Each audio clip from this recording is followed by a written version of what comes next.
Dear students, आज का जो हमारा टॉपिक है वो है काइनेटिक गैस इक्वेशन। और इस काइनेटिक गैस इक्वेशन के साथ साथ में हम पढ़ेंगे काइनेटिक एनर्जी और टेम्परेचर के बीच में क्या रिलेशन है गैसेस के लिए। तो ये पूरा हम एक ही टॉपिक में पढ़ेंगे और मैं बिल्कुल सिंपल तरीके से, सादा तरीके से और कम से कम टाइम में आपको समझाने की कोशिश करूँगा। तो चलो चलते हैं टॉपिक की तरफ। सबसे पहले मैं आपको बताऊं, जो काइनेटिक गैस इक्वेशन है, ये इक्वेशन बनी है काइनेटिक थ्योरी के बेसिस पे। जो काइनेटिक थ्योरी हमने पढ़ी, उसके पोस्टुलेट्स जो हमने डिस्कस किए, उनके बेसिस पे ये बनाया गया, यानी वहां से ही निकल गया काइनेटिक गैस इक्वेशन।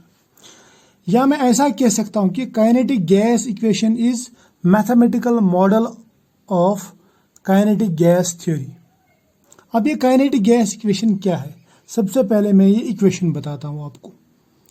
हम लिखते हैं पीवी यानी pressure into volume is equal to, यानी pressure into volume is equal to 1/3, याद रखना 1/3 mn, और मैं यहां पे लिखूंगा u। ये जो u है ये मैंने कैपिटल लिखा, इसके ऊपर स्क्वायर। ये यहाँ पे जो u है, इसके बदले में आप कहीं पे v भी देखेंगे, आप इसके बदले में c भी देख सकते हैं या स्मॉल u भी देख सकते हैं। तो ये सभी सिंबल्स इसके बदले में यूज किए जाते हैं और मैंने कैपिटल U लिख दिया तो ये भी चल जाता है। ये जो इक्वेशन है, ये इक्वेशन आपको याद रखना है, this equation is actually kinetic gas equation. और इस इक्वेशन से हम बहुत सारी चीज़ें सीखेंगे, बहुत सारी चीज़ें देखेंगे और हम इसका कंक्लूजन भी देखेंगे क्या होगा। लेकिन सबसे पहले बताऊं कि ये जो P है, इसमें P यहाँ पे प्रेशर जो बनता है गैस की वजह से, उसको रिप्रेजेंट करता है। और V जो है, V ये वॉल्यूम ऑफ गैस। और M जो है ये मास ऑफ गैस मॉलिक्यूल। ये पूरा समझा दूंगा मैं आपको। मॉलिक्यूल याद रखना, गैस मॉलिक्यूल का मास है ये, एक मॉलिक्यूल गैस का। और N जो है, N ये है नंबर ऑफ गैस मॉलिक्यूल्स। ये बात याद रखना, ठीक। नंबर ऑफ गैस मॉलिक्यूल्स याद रखना। यहाँ पे मॉलिक्यूल्स, ये मॉलिक्यूल्स की बात कर रहे हैं। यहाँ पे मोल नहीं लेना, मोल नहीं है, not mole, it is not mole. ये मॉलिक्यूल है, एक मॉलिक्यूल को हम वन कहेंगे, सिंगल एक मॉलिक्यूल, और उसका मास जो रहेगा वो m रहेगा एक मॉलिक्यूल का। लेकिन अगर हमारे पास में n नंबर ऑफ मॉलिक्यूल्स हैं तो मैं कहूँगा कि उनका जो मास होगा वो होगा n into m, n number of molecules का मास। ये याद रखना, n जो है नंबर ऑफ मॉलिक्यूल्स है और m है मास ऑफ सिंगल मॉलिक्यूल। अब ये जो u है यहाँ पे, ये जो u यहाँ पे दिखा रहा हूं मैं, ये u है रूट मीन स्क्वायर वेलोसिटी, यानी ये वेलोसिटी है। मैं कहूँगा इट इज वेलोसिटी मगर कौन सी velocity? Root mean square velocity. ये इक्वेशन आपने देख ली। इसमें इन टर्म्स का क्या मतलब है, इनसे ये जो यहाँ पे लेटर मैंने लिखे हैं, इनका क्या मतलब है, ये हमने देख लिया। ये किस चीज़ को रिप्रेजेंट करती है, ये सिंबल्स, ठीक। अब इन सिंबल्स को मैं समझा दूंगा। सबसे पहले सपोज मेरे पास में एक कंटेनर है, ये कंटेनर है यहाँ पे, और इस कंटेनर में मैं एक गैस फिल कर रहा हूं, मगर वो गैस जो प्योर होगी, प्योर मतलब एक ही टाइप के मॉलिक्यूल्स है इसमें। सपोज हाइड्रोजन गैस है या हीलियम की गैस है, और इसमें ये जो गैस मॉलिक्यूल्स है ये n number of gas molecules. तो ये जो n है ये रिप्रेजेंट करता है नंबर ऑफ गैस मॉलिक्यूल्स कितने हैं। ये 1000 भी रह सकते हैं, 10,000, 10 लाख, 10 करोड़, कुछ भी रह सकते हैं, ये हमें पता नहीं है अभी। और यहाँ पे जो ये मॉलिक्यूल्स हैं, ये ट्रेवल कर रहे हैं, यानी ये घूम रहे हैं इसमें किसी पर्टिकुलर स्पीड के साथ में, जैसे इसका कोई स्पीड है, ये सपोज ये मॉलिक्यूल है, इसका स्पीड है u1, इसका दूसरे मॉलिक्यूल का स्पीड है u2, तीसरे मॉलिक्यूल का स्पीड है u3 एंड सो ऑन। यानी ये एक ही स्पीड में नहीं घूमते, इनकी स्पीड्स अलग अलग है। या मैं कहूँगा 10-20 मॉलिक्यूल्स की स्पीड जो है वो है u1, 10-20 मॉलिक्यूल्स की स्पीड u2। ये सिंपल ऐसे कह सकते हैं कि कुछ मॉलिक्यूल्स 20 किलोमीटर पर मिनट के हिसाब से चल रहे हैं, कुछ मॉलिक्यूल्स 10 किलोमीटर पर मिनट के हिसाब से चल रहे हैं, और कुछ मॉलिक्यूल्स 100 किलोमीटर या 100 मीटर पर मिनट के हिसाब से चल रहे हैं। तो इनकी स्पीड जो है अलग अलग है। अब अगर मैं ये जो स्पीड्स हैं, ये जो स्पीड्स है ना, इनको मैं ऐसे लिख सकता हूँ। फिर ये जो पूरे मॉलिक्यूल, मान लीजिए 3 तरह के स्पीड्स है हमारे पास में, ये लिखूंगा मैं u1, u2, u3। क्लियर? अगर मैं इन वेलोसिटीज को स्क्वायर कर दूं, मान लीजिए ये u1 स्क्वायर है प्लस u2 स्क्वायर है प्लस u3 स्क्वायर है, बात समझ लेना, एंड सो ऑन, जितने भी होंगे ये मॉलिक्यूल, उससे मुझे कुछ लेना देना नहीं। और डिवाइड बाय करूं n, यानी टोटल नंबर ऑफ मॉलिक्यूल्स, या मैं करूंगा n1 plus n2 plus n3 and so on. ठीक, डिवाइड बाय करूंगा मैं n, या मैं ऐसा कहूंगा कि n1 plus n2 plus n3 plus so on, जितने भी मॉलिक्यूल्स है उससे मैं डिवाइड करूंगा नंबर ऑफ मॉलिक्यूल्स को। तो मैं ये कह सकता हूं it is mean of square of velocities, यानी स्क्वायर ऑफ वेलोसिटीज लिया मैंने, उनको अगर टोटल नंबर ऑफ मॉलिक्यूल से मैं डिवाइड करूंगा तो वहां पे मीन निकल जाएगा, या मैं बोलूंगा सिंपली एवरेज निकल जाएगा। अगर मैं इस पूरी टर्म के ऊपर ऐसे रूट लगा दूं तो मैं ये कह सकता हूं it is root of mean of square of velocities, root of mean of square of velocities. इसी को हम कहते हैं RMS, URMS। ठीक है, URMS, ये root of mean of square of velocities है। बात मेरी समझ में आई? अब यहां पे ये जो मॉलिक्यूल्स हैं ये इन वॉल्स के साथ टकराते हैं, टकराने के बाद में क्या करेंगे, ये प्रेशर एक्सर्ट करते हैं, प्रेशर, और उस प्रेशर को दिखाते हैं हम P से। और इस कंटेनर का जो वॉल्यूम है, यानी वही गैस का वॉल्यूम है, उसको हम दिखाते हैं V से। अब एक मॉलिक्यूल का, इस पर्टिकुलर मॉलिक्यूल का, क्योंकि ये सब यहाँ पे मैं बोल सकता हूँ कि एक ही तरह की गैस मॉलिक्यूल्स हैं। अब एक मॉलिक्यूल का मास कितना है, मास वही कहलाएगा मास ऑफ पार्टिकल या mass of that gas molecule. बात मेरी समझ में आ गई? शाबाश। तो अब मैं ये कह सकता हूँ, जो मैंने इक्वेशन अभी लिखी, कौन सी equation, PV is equal to 1/3 m n u square. ये जो इक्वेशन है ये है kinetic gas equation, kinetic gas equation, ये काइनेटिक गैस इक्वेशन, जिसको हमने ऊपर मतलब समझ लिया कि इसमें कौन सा सिंबल किसके लिए यूज किया जाता है। बात मेरी समझ में आ गई?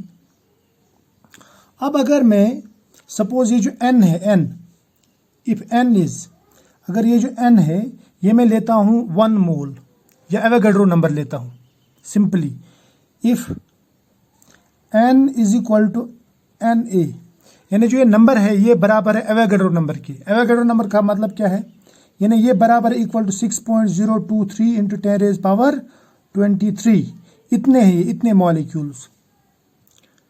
तो मैं बोल सकता हूं कि ये 1 मोल है, 1 मोल मॉलिक्यूल्स, 1 मोल मॉलिक्यूल्स। अगर n जो है ये एवोगाड्रोस नंबर के बराबर होगा तब मैं बोल सकता हूं कि ये 1 मोल मॉलिक्यूल्स है। अब 1 मोल मॉलिक्यूल्स का जो मास होगा, 1 मोल मॉलिक्यूल्स का मास, उसको मैं कहूंगा मोलर मास या ग्राम, अगर मैं ग्राम्स में लूँगा तो ग्राम मोलर मास या ग्राम मॉलिक्यूलर वेट कहूँगा मैं इसको। समझ में आया ना?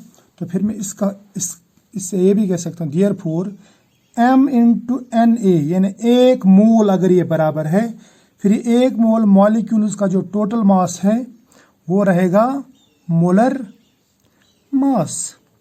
बात मेरी समझ में आई? इन m इंटू एन ए जो है ये बन जाएगा मोलर मास, या m इंटू एन अगर मैं कर दूं वो भी बन जाएगा मोलर मास, लेकिन शर्त ये है कि n एवोगैड्रोस नंबर के बराबर जब होगा तब।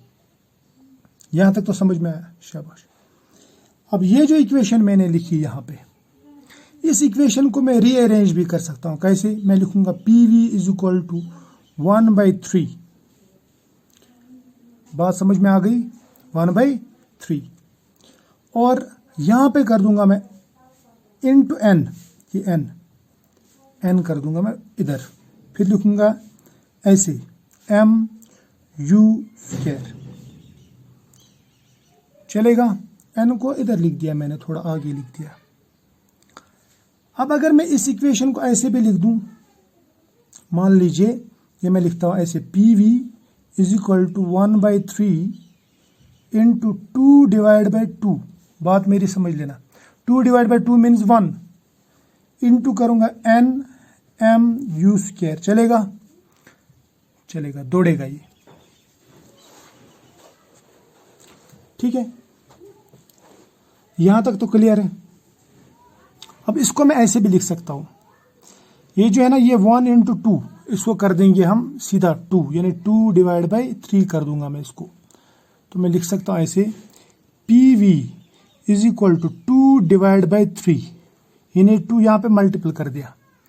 ठीक, अब ये जो 2 है ये मैं बचा के रखूंगा, इंटू कर दूंगा मैं n।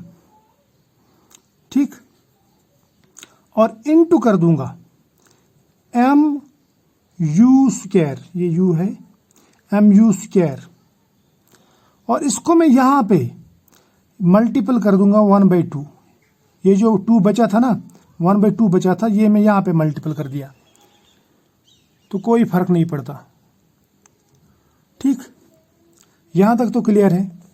अब मैं इसको ऐसे भी लिख सकता हूं, यानी इसको मैं ऐसे लिख सकता हूं PV इज इक्वल टू 2/3, याद रखना 2/3, ये 2/3 इंटू n, और 1/2 mu² या mv², क्योंकि ये वेलोसिटी है ना, velocity root mean square velocity है, लेकिन वेलोसिटी ही है।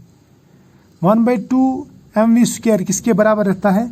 ये बराबर रहता है काइनेटिक एनर्जी के बराबर, काइनेटिक एनर्जी, यानी इनटू काइनेटिक एनर्जी करेंगे हम। तो PV is equal 2/3 into n times kinetic energy, n times kinetic energy, यानी kinetic energy of n molecules. Right, ये इक्वेशन हमने बना दी, ये इक्वेशन। इस इक्वेशन को मैं किसी भी तरह से मॉडिफाई कर सकता हूं।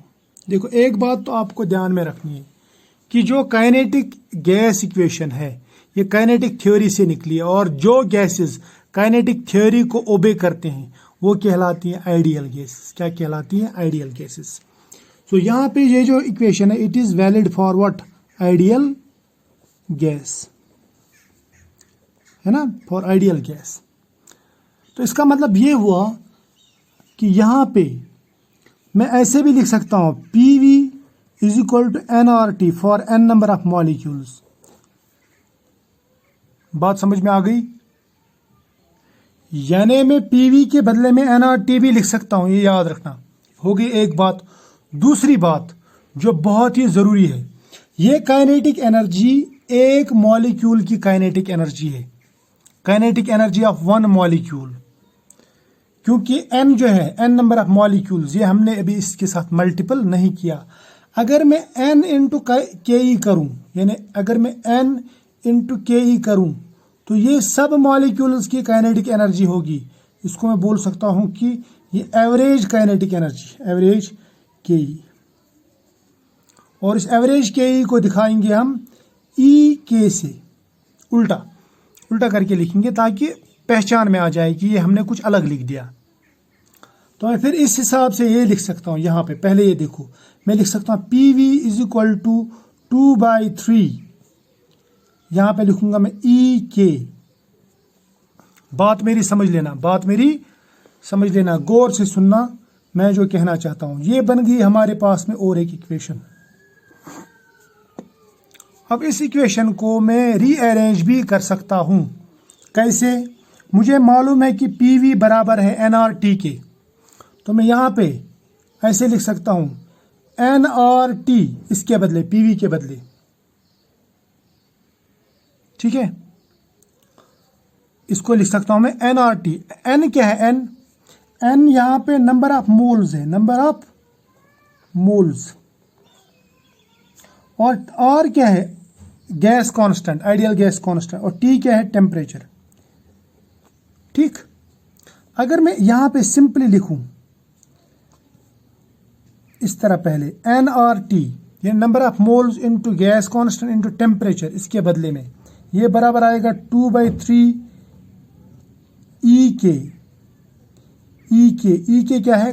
Average kinetic energy. ये याद रखना, एवरेज काइनेटिक एनर्जी है ये।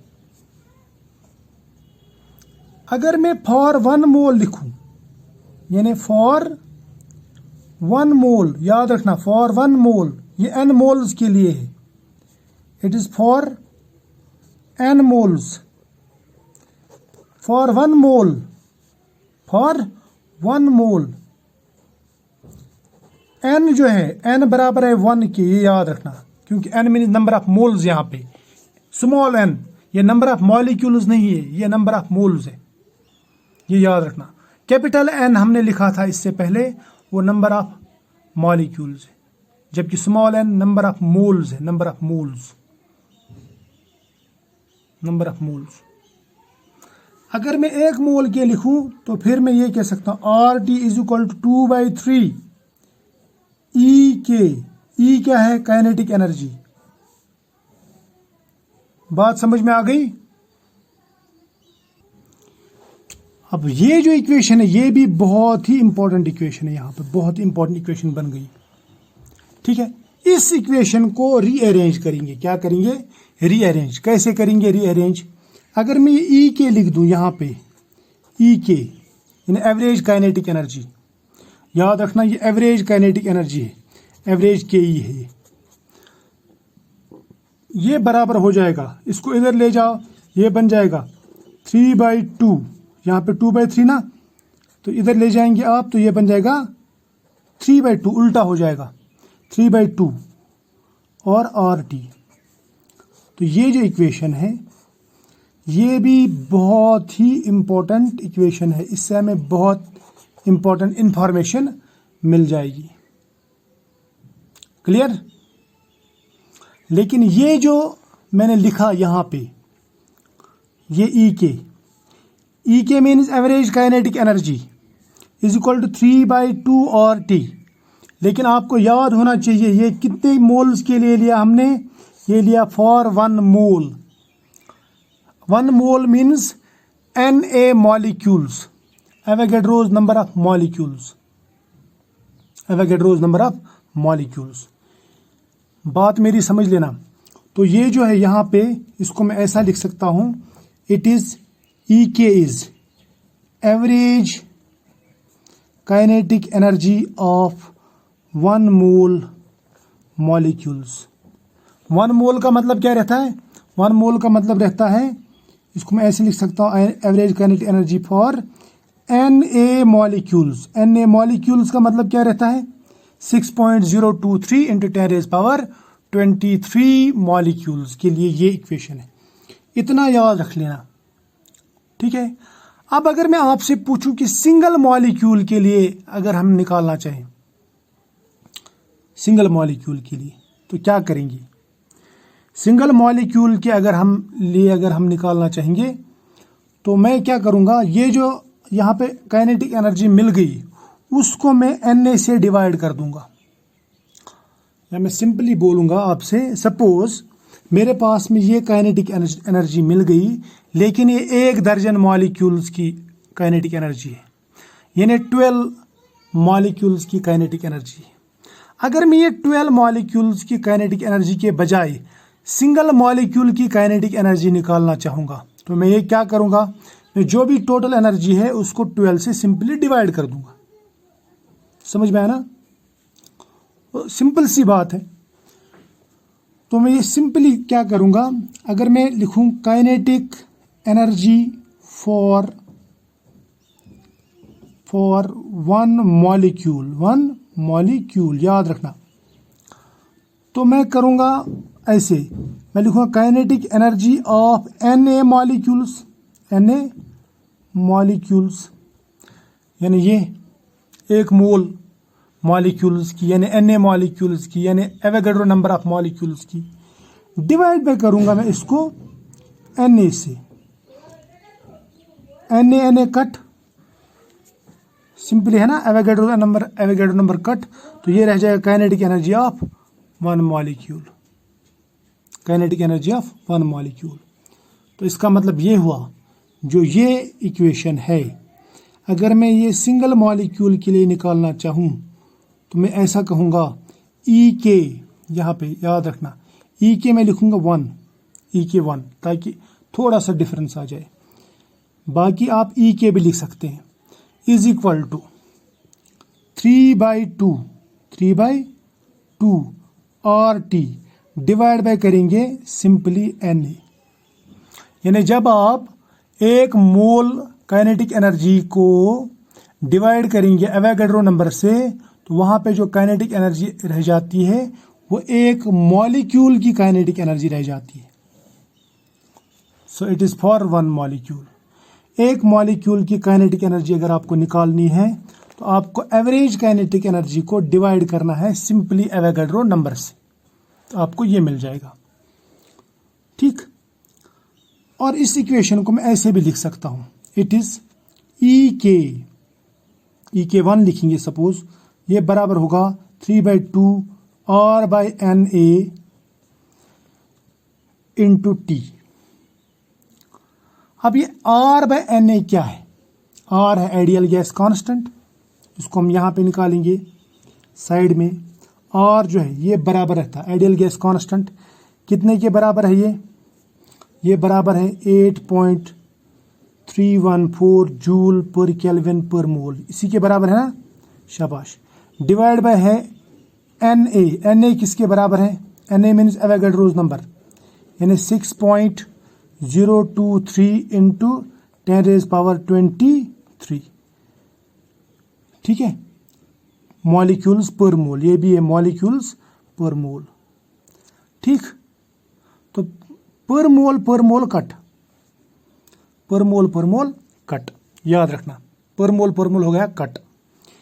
इसको जब आप सॉल्व करेंगे इसको, तो आपको जो वैल्यू मिल जाएगा वो मिलेगा आपको R/Na का जो वैल्यू है वो मिल जाएगा आपको 1.38 इंटू 10⁻⁻³ -23, यानी ये 23 ऊपर ले जा तो माइनस हो जाएगा। बात मेरी समझ में आ गई? शाबाश। अब अगर आप इन टर्म्स को फिलहाल रहने दोगे तो इसको इससे डिवाइड करोगे तो आपको इजीली समझ में आ जाएगा। 8/6 वो भी ऑलमोस्ट इसके बराबर हो जाएगा। ठीक, अब यूनिट क्या रहेगा इसका? यूनिट रहेगा यहाँ पे जूल पर केल्विन, और मोल तो कट गया, यहाँ पे रहेगा मॉलिक्यूल, लेकिन ये मॉलिक्यूल डिनोमिनेटर में है तो पर मॉलिक्यूल कहूंगा मैं, मॉलिक्यूल यानी जूल्स पर केल्विन पर मॉलिक्यूल। और इस R/Na को कहते हैं हम K मीन्स बोल्ट्जमैन कांस्टेंट। ठीक, और इसका वैल्यू कितना आया? 1.38 इंटू 10⁻⁻23 जूल्स पर केल्विन पर मॉलिक्यूल। ये है K का वैल्यू, यानी बोल्ट्जमैन कांस्टेंट का वैल्यू, ये बोल्ट्जमैन कांस्टेंट का वैल्यू। ठीक, अभी टॉपिक खत्म नहीं हुआ, इसको नेक्स्ट पेज पे ले जा रहा हूं मैं, ठीक है।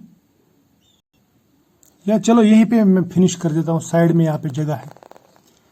तो ये जो मैंने आपसे कहा, ये जो मैंने टॉपिक अभी तक यहाँ पे डिस्कस किया, यहाँ पे हमको एक चीज तो साफ मिल जाती है, वो ये है कि ई के जो है एक मॉलिक्यूल के लिए वो बराबर रहता है 3/2 R/Na इंटू टी, है ना। या इसको आप ऐसे भी लिख सकते हैं, क्योंकि R/Na जो है वो K के बराबर आ गया, यानी बोल्ट्जमैन कांस्टेंट के बराबर आ गया, तो आप इसको ऐसे लिख सकते हैं। यहाँ पे जगह बनाएंगे, इसको यहाँ पे लिख सकते हैं कंफ्यूजन के बगैर। ई के फॉर वन मॉलिक्यूल, है ना, ये बराबर आ जाएगा 3/2 R/Na के बदले में लिखेंगे KT। K क्या है? कांस्टेंट, यानी kinetic energy for one molecule is equal to 3/2 RT, चाहे वो कोई भी मॉलिक्यूल हो। तो इसका मतलब मॉलिक्यूल की जो काइनेटिक एनर्जी है, यानी KE kinetic energy for molecules या gas, that is directly proportional to temperature. और टेम्परेचर के अलावा कोई भी चीज यहाँ पे नहीं दिख रही, बाकी सब कांस्टेंट है। यहाँ पे बाकी सब कांस्टेंट है। K इज कांस्टेंट, 3 भी कांस्टेंट, 2 भी कांस्टेंट। तो मैं ये कहूंगा कि kinetic energy is directly proportional to temperature. अच्छा, अब आपसे क्वेश्चन ये है, which of the following gas has highest, याद रखना, हाइएस्ट KE पर मोल, KE काइनेटिक एनर्जी पर मोल एट RT, यानी 27 डिग्री सेल्सियस लिखूंगा मैं। आपको बताना है कि किस गैस की काइनेटिक एनर्जी सबसे ज्यादा है। एक है यहाँ पे A दिया है इसने, हीलियम, दूसरा दिया है B नाइट्रोजन, तीसरा दिया है ऑक्सीजन, और चौथा दिया है CO2। आपको बताना है कि किस गैस की काइनेटिक एनर्जी सबसे ज्यादा होगी। ये बहुत अच्छा क्वेश्चन, ये आपके दिमाग में होना चाहिए।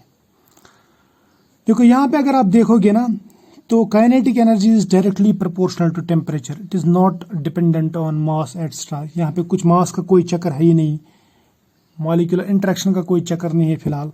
तो इस हिसाब से इन सब की काइनेटिक एनर्जी सेम होगी, all have same KE at 27 degree Celsius. सबकी एवरेज काइनेटिक एनर्जी सेम होगी, ये याद रखना, ठीक है, क्योंकि ये मास पे डिपेंड नहीं करता। तो ये जो था, ये था काइनेटिक गैस इक्वेशन। इसमें मैंने कुछ भी डेराइव नहीं किया, काइनेटिक गैस इक्वेशन को मैंने डेराइव नहीं किया। अगर आप डेरिवेशन चाहते हैं तो मैं आपको सिंपल सी डेरिवेशन बता सकता हूं, लेकिन उसके लिए आप कमेंट करेंगे कि आपको डेरिवेशन इसकी चाहिए काइनेटिक गैस इक्वेशन की कि नहीं चाहिए, यानी आपके सिलेबस में है कि नहीं है। अगर है तो फिर मुझे बताना, मैं बना दूंगा लेक्चर उसके ऊपर। तो आई होप यहाँ तक आपको समझ में आया होगा, आप लोगों ने एंजॉय किया होगा इसको, बहुत ही मज़ेदार टॉपिक था। तो बाकी जो है ना, आप घर पे भी बुक्स वगैरह पढ़ा करो। तो फिलहाल आज इतना ही, मिलेंगे नेक्स्ट लेक्चर में, तब तक के लिए बाय।